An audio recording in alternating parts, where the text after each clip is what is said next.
എൻ്റെ അച്ഛൻ്റെ സുഹൃത്തും പ്രശസ്ത സാഹിത്യകാരനുമായിരുന്ന ആനന്ദക്കുട്ടൻ സാർ 60 വർഷം മുൻപ് എഴുതിയ കാനനപ്പാന എന്ന അതിമനോഹരമായ അയ്യപ്പ കീർത്തനം ഞാൻ നിങ്ങളുടെ മുൻപിലേക്ക് എത്തിക്കുന്നു.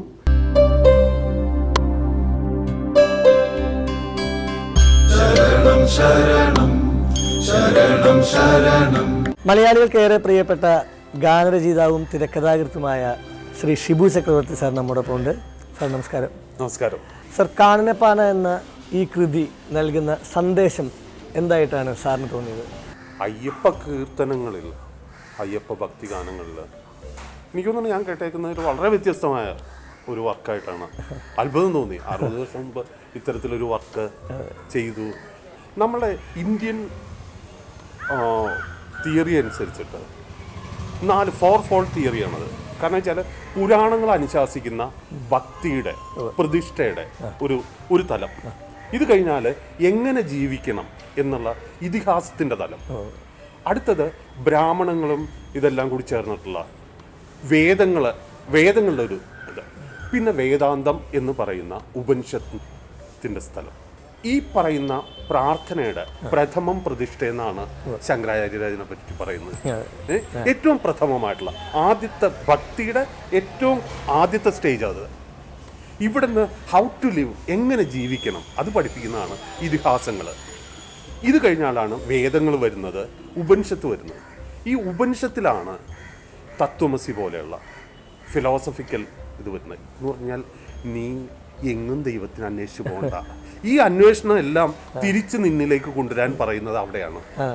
ഈ അയ്യപ്പൻ്റെ ഒരു പ്രത്യേകത എന്തെന്ന് വെച്ച് കഴിഞ്ഞാൽ അതാണ് അയ്യപ്പനെ യുണീക്കാക്കുന്നത്, അതുല്യമാക്കുന്നത് ഈ ഒരു ഫാക്ടറിലാണ്. അതായത് ചെല്ലുന്ന ഭക്തനും അയ്യപ്പൻ, കാണുന്നതും അയ്യപ്പൻ, എല്ലാം ചേരുന്നത് ഭഗവാനും ഭക്തനും എല്ലാം ഒന്ന്.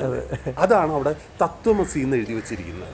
ഞാൻ ഇത് കേട്ട് കഴിഞ്ഞപ്പോഴാണ് ഇത് കുറച്ചും കൂടി ചിന്തിക്കുന്ന ഒരു മനുഷ്യൻ്റെ, ഒരു സംസ്കൃത ചിത്തനായിട്ടുള്ള ഒരു മനുഷ്യൻ്റെ മനസ്സിൽ നിന്നാണല്ലോ വന്നിരിക്കുന്നത് എന്നെനിക്ക് തോന്നിയത്.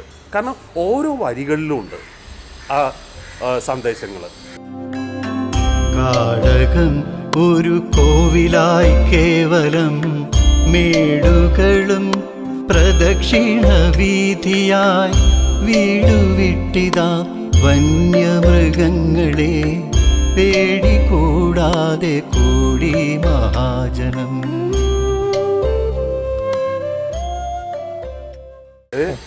ജപമണികളായിട്ട് മാറുന്ന പുഴയിലെ പാറക്കല്ലുകളാണെങ്കിലും ലതകളാണെങ്കിലും ജപമാലയാവുന്ന അല്ലെങ്കിൽ മാലയിടുന്ന ലതകളാണെങ്കിലും എല്ലാത്തിലും ആ ഒരു. പിന്നെ ജാതി ഇല്ലിങ് സമ്പൽസ്ഥിതി കൊണ്ട് ഭേദബുദ്ധിയും ഇല്ല നിരൂപിച്ചാൽ ജാത സൗഹൃദം തങ്ങളിൽ ആദരിക്കുന്ന രംഗമാണ് ഈ സ്ഥലം. ജാതിയില്ലിങ് സമ്പൽസ്ഥിതി കൊണ്ടു ഭേദബുദ്ധിയുമില്ല നിരൂപിച്ചാൽ ജാത സൗഹൃദം തങ്ങളിൽ ആദരിക്കുന്ന രംഗമാണീ സ്ഥലം.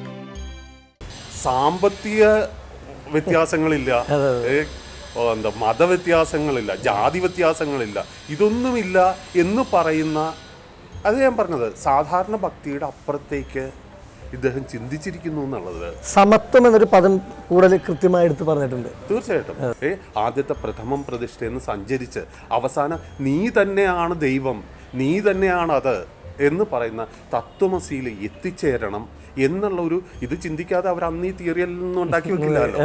അപ്പൊ അത് റിഫ്ലക്ട് ചെയ്യുന്നു എന്നുള്ളതാണ് എന്നെ സംബന്ധിച്ചിടത്തോളം ഇത് കേൾക്കുമ്പോൾ കിട്ടുന്ന ഏറ്റവും വലിയ സന്തോഷം. തിങ്ങി നിറയുന്ന ഭക്തിയാ എന്നിലെ ഞാനുണർന്നുണർന്നങ്ങനെ ഒന്നിലൊന്നു ലയിച്ചു ചിദാനന്ദ ബിന്ദുവാകുമീ ഞാനാം മണികണ്ഠൻ. ശരണം ശരണം ശരണം ശരണം ശരണം അയ്യപ്പ ശരണം. ശരണം ശരണം ശരണം ശരണം ശരണം അയ്യപ്പ ശരണം.